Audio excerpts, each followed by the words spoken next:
आता मध्य प्रदेशातल्या कुनो राष्ट्रीय उद्यानातून आनंदाची बातमी समोर आली आहे।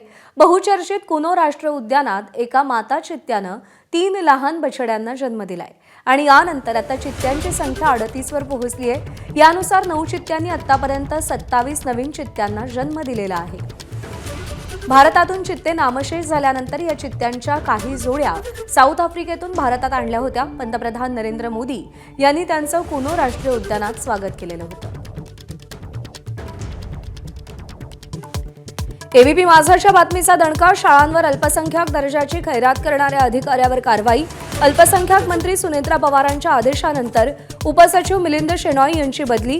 कारवाई होणार का असा सवाल।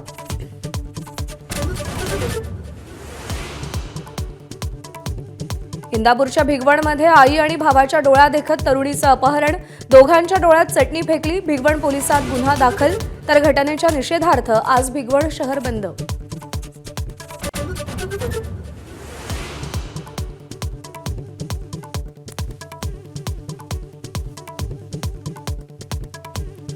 मुस्लिम समाजाला देण्यात आलेलं शैक्षणिक आणि सरकारी नोकरीतील 5% आरक्षण रद्द।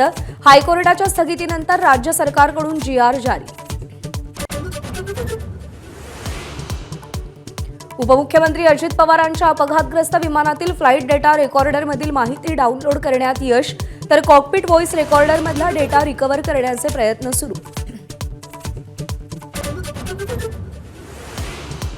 जबरदस्तीनं धर्मांतर करणं ही चिंतेची बाब। हिंदू समाज धोक्यात नाही, परंतु सतर्क राहिलं पाहिजे। राष्ट्रीय स्वयंसेवक संघाचे सरसंघचालक मोहन भागवत यांचं वक्तव्य।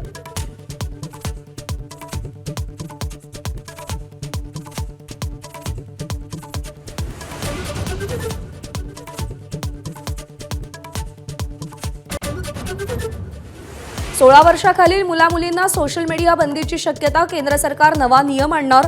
सोशल मीडिया कंपन्यांशी सरकारची चर्चा।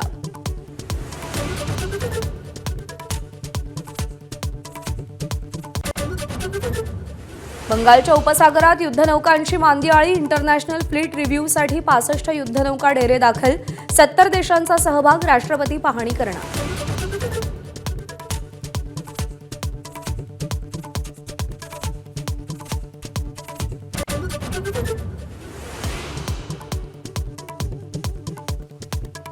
T20 विश्वचषकाच्या साखळी फेरीत आज भारत आणि नेदरलँड्स यांच्यात सामना।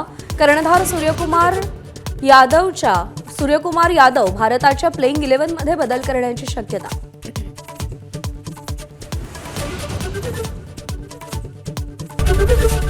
एबीपी माझा, उघडा डोळे बघा नीट।